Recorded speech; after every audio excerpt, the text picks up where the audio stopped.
Deep inside the Amazon rainforest, beyond the reach of roads, maps, and radios, there exists a hunting method so silent, so precise, and so effective that even modern soldiers once admitted they had no reliable way to detect it. It is not a weapon. It is not a tool.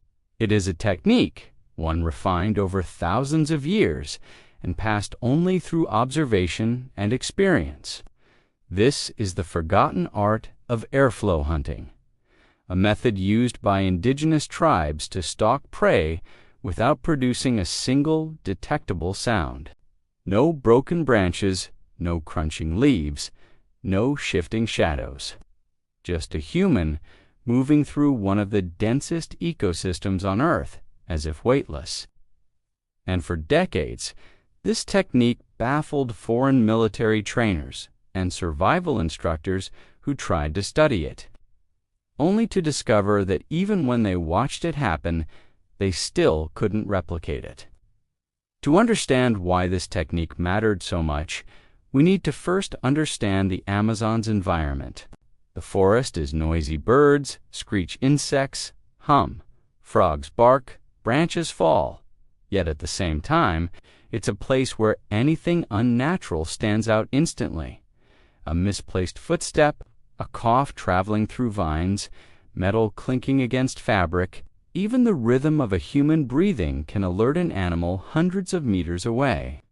The tribes who mastered this art didn't merely learn to move quietly, they learned to move in sync with nature's own patterns.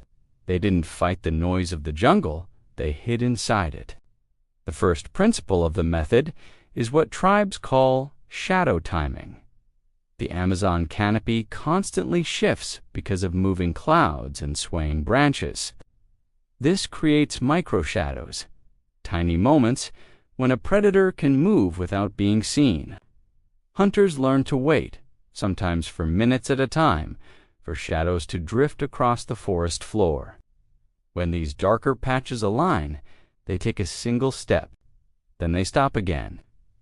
To modern soldiers, this kind of movement looks impossible because it doesn't follow human instincts. We want to walk continuously. But the tribes learn to walk like the forest itself, in pulses, in flickers, in fragments of movement that blend into the natural rhythm of sunlight. The second principle is known as breath masking, prey. Animals in the Amazon are so sensitive to air vibrations that some can detect the change in airflow caused by a human exhale. So hunters use a technique where they inhale deeply, hold their breath during their step, and only exhale into leaves or soft moss to diffuse the sound. Soldiers who attempted to mimic this often failed because they were trained to breathe for stamina and endurance, not silence. But for these hunters, a single controlled breath was worth more than a burst of speed. By controlling airflow, they erased the last remaining cue that could give them away. The third principle is route walking, and this is where the method becomes almost supernatural to outsiders. Instead of stepping directly on soil, hunters step on exposed roots, moss patches, or fallen palm ribs, anything that supports weight without compressing the forest floor. Compression makes sound, leaves crunch, soil shifts, branches snap, but roots and ribs distribute weight differently. When you train from childhood, you learn to read the ground like a musician reads sheet music. You memorize surfaces that can carry sound and surfaces that absorb it.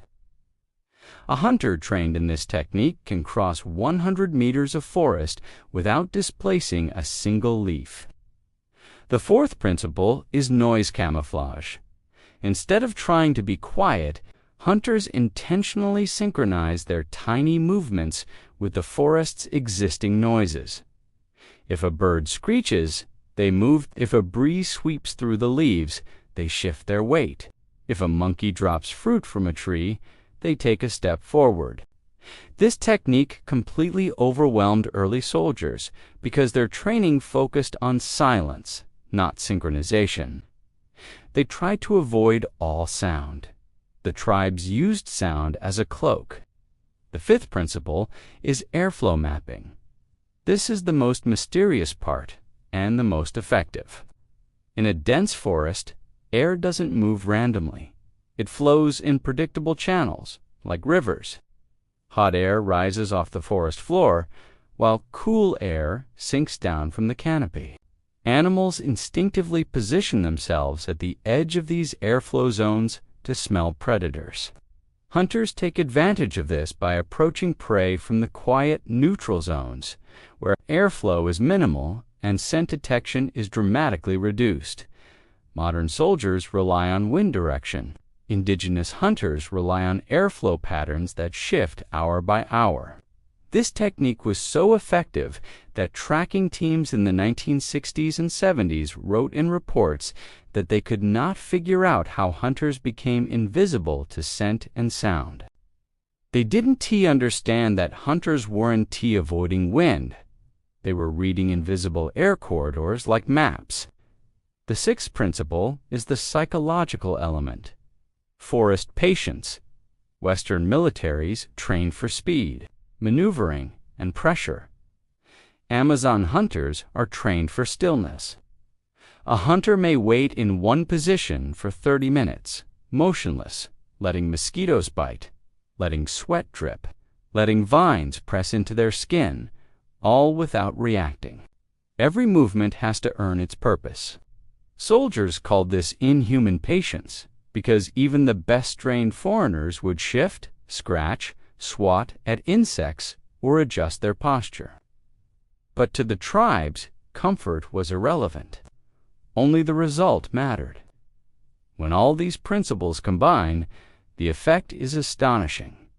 Hunters move, not like humans, but like drifting shadows. Animals don't hear them, smell them, or see them. Soldiers described encounters where a hunter would appear behind them without a sound, not because they intended to intimidate anyone, but because that is simply how they move through their world. During joint training exercises decades ago, foreign teams tried to track these hunters as part of survival and navigation drills.